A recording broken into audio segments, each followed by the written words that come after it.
எல்லாருக்கும் வணக்கம். Welcome back to Aishu வீட்டு சமையல். ஃப்ரெண்ட்ஸ், இன்னைக்கு நம்ம என்ன பார்க்க போகிறோம்னா வெஜிடபிள் ஃபிஷ் ஃப்ரை. இது எப்படி செய்யறதுன்னு நம்ம பார்க்க போகிறோம். இது ரொம்ப ரொம்ப ஈஸியாக செஞ்சிடலாம் ஃப்ரெண்ட்ஸ். ரொம்ப டேஸ்ட்டாகவும் இருக்கும். கண்டிப்பாக ட்ரை பண்ணி பாருங்கள். குழந்தைங்களுக்குலாம் ரொம்ப ரொம்ப பிடிக்கும். ஒரு தடவை நீங்கள் இந்த மாதிரி செஞ்சு கொடுத்தீங்கன்னா மறுபடியும் கேட்டு சாப்பிடுவாங்க. கண்டிப்பாக ட்ரை பண்ணி பார்த்துட்டு எப்படி இருந்துச்சுன்னு எனக்கு கமெண்ட் பாக்ஸில் கமெண்ட் பண்ணுங்கள் ஃப்ரெண்ட்ஸ். வாங்க வீடியோக்குள்ளே போயிட்டு இந்த வெஜிடபிள் ஃபிஷ் ஃப்ரையை நம்ம எப்படி செய்யறதுன்னு பார்க்கலாம். வீடியோக்குள்ளே போகிறதுக்கு முன்னாடி என்னுடைய சேனலை நீங்கள் ஃபஸ்ட் டைம் பார்க்குறீங்களா இருந்தால் சப்ஸ்கிரைப் பண்ணி வச்சுக்கோங்க. மறந்துடாம பக்கத்தில் இருக்க பெல் பட்டனையும் கிளிக் பண்ணி வச்சுக்கோங்க. அப்போ தான் நான் போடுற வீடியோஸ் வந்து ஒரு நோட்டிஃபிகேஷனாக வரும் ஃப்ரெண்ட்ஸ். இது வரைக்கும் என்னுடைய சேனலை சப்ஸ்கிரைப் பண்ணி வச்சுருக்க எல்லாருக்குமே ரொம்ப ரொம்ப நன்றி. வாங்க வீடியோக்குள்ளே போகலாம்.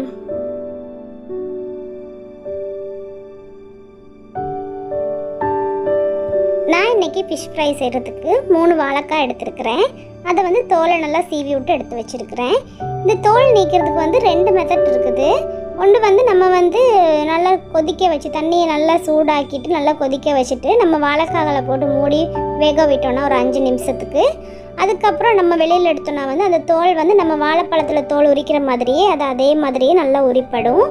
இது வந்து நம்ம தோல் வந்து சீவி எடுத்துருக்குறோம். இந்த மாதிரியுமே செய்யலாம். அப்புறம் வந்து நம்ம வந்து அது வந்து கொஞ்சம் வெந்திருக்கும். இது வந்து கொஞ்சம் வேகாதனால நம்ம வந்து தின் ஸ்லைஸாக வந்து கட் பண்ணிக்கொள்ளணும். அப்போ தான் வந்து நம்ம ஃப்ரை பண்ண போக்கில் உள்ளே நல்லா வேகும். அந்த மாதிரி பார்த்துக்கோங்க. இது நம்ம இப்படி கட் பண்ண போக்கில் வந்து நல்லா தின் ஸ்லைஸாக இருக்கணும். நான் கட் பண்ணியிருக்கேன்ல, இந்த மாதிரி அளவில் கட் பண்ணிக்கோங்க.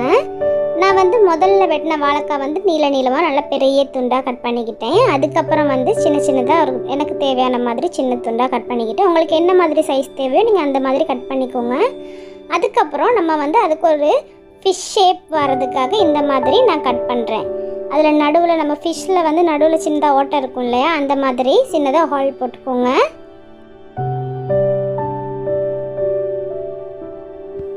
இந்த மாதிரி எல்லா வாழைக்காய்களையும் மீன் ஷேப்பில் இந்த மாதிரி சின்னதாக ஹோல் போட்டுக்கோங்க. இப்படி கட் பண்ணிங்கன்னா இது பார்க்குறதுக்கு மீன் ஷேப்லேயே இருக்கும். நம்ம மீன் வறுத்த மாதிரியே இருக்கும். யாருக்குமே சொல்ல முடியாது நம்ம வாழைக்காலத்தை இதை மாதிரி பண்ணியிருக்கோம்னு சொல்லிட்டு. ரொம்ப டிஃப்ரெண்ட்டாக இருக்கும். டேஸ்ட்டுமே ரொம்ப நல்லாயிருக்கும். அப்புறம் நம்ம கட் பண்ணி வச்சுருக்கோம்ல அந்த குட்டி குட்டி பீஸ், அது வந்து நம்ம வேஸ்ட் பண்ண தேவையில்ல. நம்ம அதையுமே ஃப்ரை பண்ணி எடுத்து சாப்பிட்லாம்.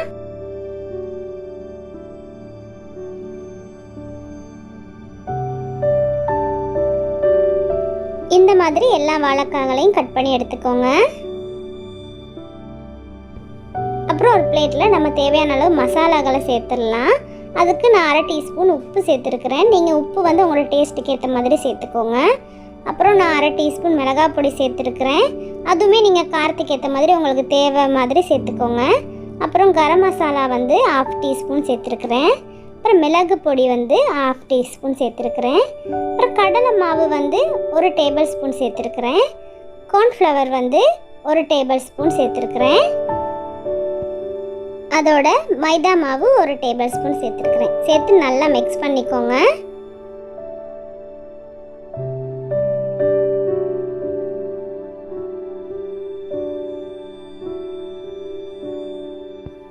ட்ரை இன்க்ரீடியன்ட்ஸ் எல்லாம் வந்து நம்ம சேர்த்து நல்லா மிக்ஸ் பண்ணதுக்கு பிறகு நான் வந்து இதில் கொஞ்சமாக ஒரு 3 டேபிள் ஸ்பூன் மாதிரி தண்ணி சேர்த்து நல்லா மிக்ஸ் பண்ணிக்கொள்கிறேன். இதோட கன்சிஸ்டன்சி பார்த்தீங்கன்னா வந்து ரொம்ப கெட்டியாகவும் இருக்கக்கூடாது, ரொம்ப தண்ணியாகவும் இருக்கக்கூடாது.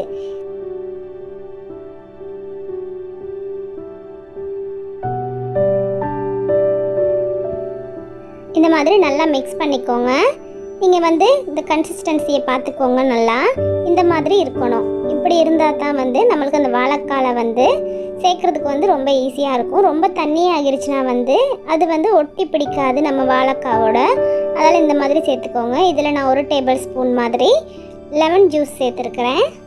சேர்த்து அதையுமே நல்லா மிக்ஸ் பண்ணிக்கோங்க. அப்புறம் நம்ம நறுக்கி வச்சு இந்த வாழைக்காய் இருக்கு இல்லையா, அதுகளை சேர்த்துடலாம்.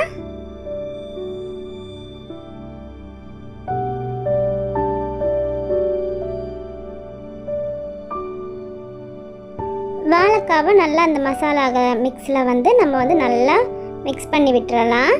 மிக்ஸ் பண்ணி ஒரு 15 நிமிஷத்துக்கு அப்படியே விட்டுருங்க.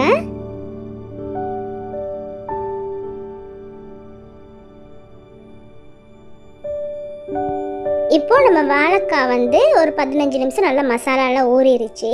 இப்போ நம்ம அதை ஃப்ரை பண்ணுறதுக்கு தேவையான அளவு எண்ணெய் சேர்த்து நம்ம வந்து அதில் ஒவ்வொன்றா சேர்த்து நம்ம வந்து அதை ஃப்ரை பண்ணி எடுத்துடலாம்.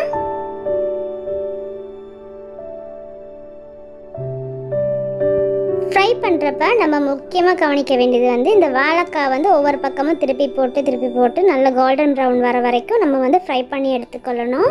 இதை வந்து நம்ம வந்து உடையாமல் நம்ம வந்து எடுக்கணும். ஏன்னா நம்ம வாழைக்காய் வந்து எண்ணெயில் போட்டு பொரிக்கிறப்ப வந்து அது வந்து உள்ளே நல்லா வெந்து நம்ம திருப்பி போடுறப்ப உடைய பார்க்கும். அதால் நம்ம வந்து கவனமாக அதை வந்து திருப்பி போட்டு நல்லா ஃபிஷ் ஃப்ரை மாதிரியே அதே மாதிரி நம்ம வந்து எடுக்கிறது வந்து கொஞ்சம் கவனமாக இருங்க. இந்த மாதிரி எல்லா வாழைக்காய்களையும் சேர்த்து பொரித்து எடுத்துக்கோங்க.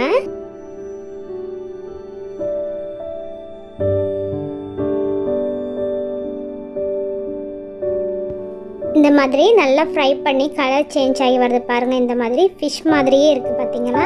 இந்த மாதிரி ஸ்டேஜில் நம்ம வந்து வெளியில் எடுத்துடலாம். ரொம்பயுமே கலர் சேஞ்ச் ஆக்கி விட்றாங்க, கொஞ்சம் கரிஞ்ச மாதிரி ஆகிரும். இப்போ பாருங்கள் நல்லா சாஃப்டாக ஃபிஷ் மாதிரியே இந்த வெஜிடபிள் ஃபிஷ் ஃப்ரை எப்படி ரெடி ஆகிருச்சுன்னு. அவ்வளவுதான் ஃப்ரெண்ட்ஸ், இந்த வாழைக்காய் ஃபிஷ் ஃப்ரை வந்து ரொம்ப டேஸ்ட்டாக இருக்கும். கண்டிப்பாக ட்ரை பண்ணி பாருங்கள். இது உங்களுக்குமே ரொம்ப பிடிச்சிருக்குன்னு நினைக்கிறேன். பிடிச்சிருந்துச்சுன்னா லைக் பண்ணுங்கள், ஷேர் பண்ணுங்கள், கமெண்ட் பண்ணுங்கள், சப்ஸ்கிரைப் பண்ணுங்கள். மறந்துடா பக்கத்தில் இருக்க பெல் பட்டனையும் கிளிக் பண்ணுங்கள். அப்போ தான் நான் போடுற வீடியோஸ் வந்து நோட்டிஃபிகேஷனாக வரும் ஃப்ரெண்ட்ஸ். இது வரைக்கும் என்னுடைய சேனலை சப்ஸ்கிரைப் பண்ணி வச்சிருக்க எல்லாருக்குமே ரொம்ப நன்றி. தேங்க்யூ ஃபார் வாட்சிங்.